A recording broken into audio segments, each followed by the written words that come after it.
In the beginning of the film, we watch the main character rapidly descending from a cliff. Tripping, Zealand falls into a waterfall, which carries him down through snow-covered rocks. The man surfaces and continues his journey, constantly looking back. Finally, Zealand decides to take a small break near the frozen mountains. He notices a flower on a stone, and after eating it, he resumes his path. We move to the past and learn that Zealand was imprisoned and sentenced to life for the murder of 6 people. Soon the man is brought into the office of the prison warden. The man asks Zealand what he would like the most. The warden asks the same question to the other inmates. Some want to see the sea, return home, some want to go to America and get a lot of money for their family.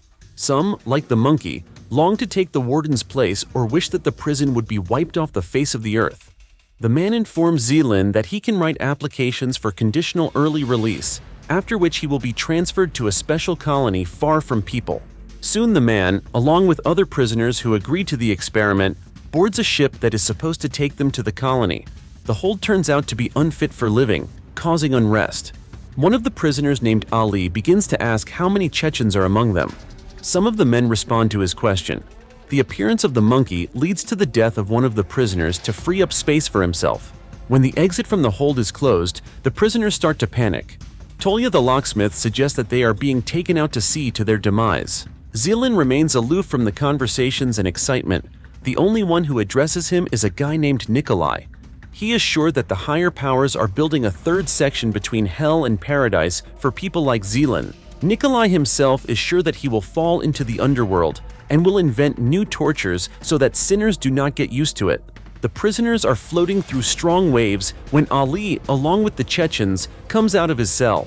The man is about to open a second passageway to retrieve his fellow countryman who has found himself among Zealand's men. In response, the monkey destroys the Chechen who has fallen in with them. Enraged, Ali starts a brawl. Tolya the locksmith tears steel bars from the windows to deal a greater blow to his opponents. Soldiers appear in the hold, stopping the carnage with smoke grenades. Soon the prisoners arrive at their new colony. The colonel leads the coordinators of the new land project to them. Executions have been cancelled all over the world, which has caused prisons to become overcrowded. That is why Russia has allocated some territories for the experiment. The prisoners are provided with supplies and necessary tools for colonizing the areas. In case of danger or problems, the prisoners can row to the buoy and signal for help. The supply of provisions and tools will be replenished every 3 months. Marta also mentions that at the buoy, one can request to leave the project if necessary. Then the project coordinators leave with the other military personnel. While on the boat, the colonel points out the location of the keys. The prisoners rush frantically to that spot. A strong crush begins near the keys. The Chechens realize that it is best to arm themselves with axes. Together with Ali, they overpower the other prisoners and demand that they be given the keys. Zealand tries to remain aloof from the general turmoil and cruelty. The monkeys throw a stone at Ali, urging the prisoners to fight the Chechens. Some prisoners take advantage of the commotion and slip away by boat to a buoy. They break it, but the waves overturn the boat and take the men with them. The prisoners overpower the Chechens and destroy their enemy. Then they go to the crates of provisions. Nikolai ponders which place is better to choose in their new dwellings. Zealand does not support this topic and silently gathers provisions into a bag. After receiving tools from Tolya the locksmith, the man climbs up to the cliffs and moves away from the prison camp, where, despite the victory over the Chechens, unrest continues. Zealand makes his way through the island and finds himself at the coastal cliffs. Sitting down on a ledge, he pulls out a photo that depicts his wife and children. Zealand cries, looking at his family, and then falls asleep by the stone. Waking up, the man hears a strange noise and grabs a bag of provisions. It turns out that hungry lemmings have already managed to crawl into it. Zealand prepares lunch for himself and tries to warm up. Snowflakes begin to fall from the sky. For a long time, the man lives by hunting for game, as the supplies taken from the camp are running out. One day, Zealand is visited by an old friend. The man feels a bit nervous, remembering that Nikolai used to deal ruthlessly with people. However, the guy promises that he will behave appropriately. Nikolai tells him that on the second day in the barracks, almost all the supplies were eaten by the lemmings. The guy says that he would leave this world right now, but he worries that there are still too many lines in hell and he might not get a job there. Nikolai asks why the hero continues to fight for his life. When Zealand points to a photo of the family, the guy is puzzled. They are already dead. The man explains that they are in heaven, and he clearly can't get there. Zealand has heard that if people are buried close to each other, they can sometimes see each other in the afterlife. Nikolai sadly reflects that they are truly in a godforsaken place right now. Zealand calms the guy down and suggests they lie down to sleep. Waking up in the morning, the man notices that Nikolai is pleasuring himself nearby. Suddenly, Zealand realizes that the guy is doing this while looking at a photo of his wife and children. The man gets angry and starts kicking Nikolai with his feet. The guy pleads for forgiveness and promises that he won't do it again. Then, Zealand goes fishing with his friend. He notices a strange detail, and then a whole seaplane that has crashed nearby. Nikolai suggests fixing it and flying away to freedom. Soon the cold sets in. Zealand realizes that they will freeze if they stay in the rocks. Waking up Nikolai, the man suggests going to the camp. However, the guy thinks it is a bad idea because they can simply eat them there. Nikolai suggests organizing a sortie and stealing coal to continue living in the rocks. Exhausted, Zealand, together with the guy, begins the journey to the camp. In it now reigns a dictatorship.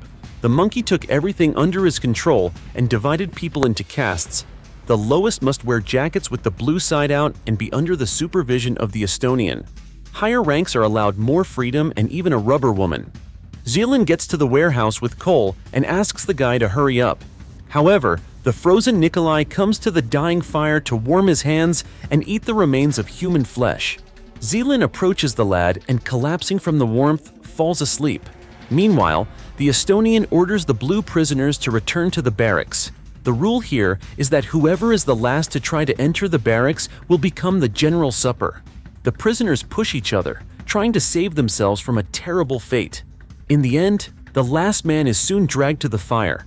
The awakened Nikolai tries to wake up and save his friend, but it is too late. They are both taken prisoner and led to the monkey. The man sentences them to imprisonment. Zealand for cunningly escaping from society, and Nikolai for stealing groceries. Yakut stands up for the hero, recalling that it was he who saved Monkey on the ship during the fight with the Chechens. The Estonian gets into a fight with the man. As a result, Yakut ends up in custody along with Zealand and Nikolai. During the walk, the Estonian once again drives the groups into the barracks. Nikolai tries to push his friend to the entrance to save him. In the evening, Zealand suggests that the prisoners refuse to play the horrible game that is causing the deaths of their fellow prisoners. He wants to force Monkey to let them swim to the buoy to repair it and ask for provisions. The next day, everything goes as Zealand wanted. The prisoners do not run to the barracks, and this attracts Monkey's attention. Yakut manages to throw a stone at Estonian to get revenge on him. Zealand enters into negotiations with Monkey and tells him about the airplane he found. The man allows Zealand to make a foray to the buoy to ask for provisions. When Zealand sails away, the monkey questions the prisoners about him. It turns out that the family of a man who was a pilot was killed in a plane crash. Zealand destroyed those responsible and went to prison for it. Meanwhile, the man, along with Tolya the locksmith and Nikolai the sailor, swims to the buoy. Monkey and his guards destroy Yakut, and the rest of the rioters are forced to return to their usual lives in the barracks. Tolya the locksmith climbs onto the buoy and tries to make a distress call. The guy tries to use tools, but all in vain. The buoy is defective. In the end, the group returns to the shore. Zealand lies that he has signaled the dispatcher and the food will be delivered soon. The monkey laughs, as there was no green light on the shore, which would have ignited in such a case. The man beats up Zealand, but is attacked from behind by Tolya the locksmith. Monkey's associates, except for Amerbek and Arzhanov, fall into another world. As a result, Tolya the locksmith is proposed to be the new head of the settlement, as it was he who destroyed Monkey. He, like Zealand, demands that people henceforth be buried, and not cooked broth from them. Tolya explains the new order to all the prisoners. Zealand says it will be 25 days before a new supply of provisions is available. In addition, the man talks about an airplane that can be repaired. It is planned to build a hangar for it, and the prisoners also want to build a chapel. Soon they find the escaped Estonian. He is forgiven and allowed to stay in the camp. A group of workers together with Nikolai and Zealand goes to the place where the seaplane fell. Life on the island is gradually getting better, and soon the curators arrive. Zealand talks to Marta and asks for provisions and fuel for the heat generators. The prisoners continue to build the airplane and plan to escape from the colony. Soon they manage to get the seaplane up and running, but a new problem arises. A new group of prisoners from the United States arrives on the island. Zealand tries to establish contact with the newly arrived leader, but he only attacks him. The other prisoners stand up for the hero and have a scuffle. Tolia rescues Zealand from the thick of the battle and protects him from the Americans. The curators of the project are watching the massacre from the ship. Marta receives an order from her superiors to clean up the island, as the project has failed. While the prisoners are catching bullets, the woman is studying Gillen's file. There are still survivors on the island.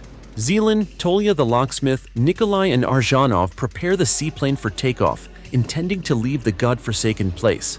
At the last moment, Nikolai says goodbye to his friend and runs away. The guy climbs high into the rocks and throws himself off them. Zealand, meanwhile, tries to raise the seaplane. He is fired on from the curator's ship. In the end, the only one left alive is Zealand, who continues his way in this life. This is the end of the movie. Thank you all for watching this video to the end. Give this video a like. Write in the comments what you think about this movie, and see you in new videos.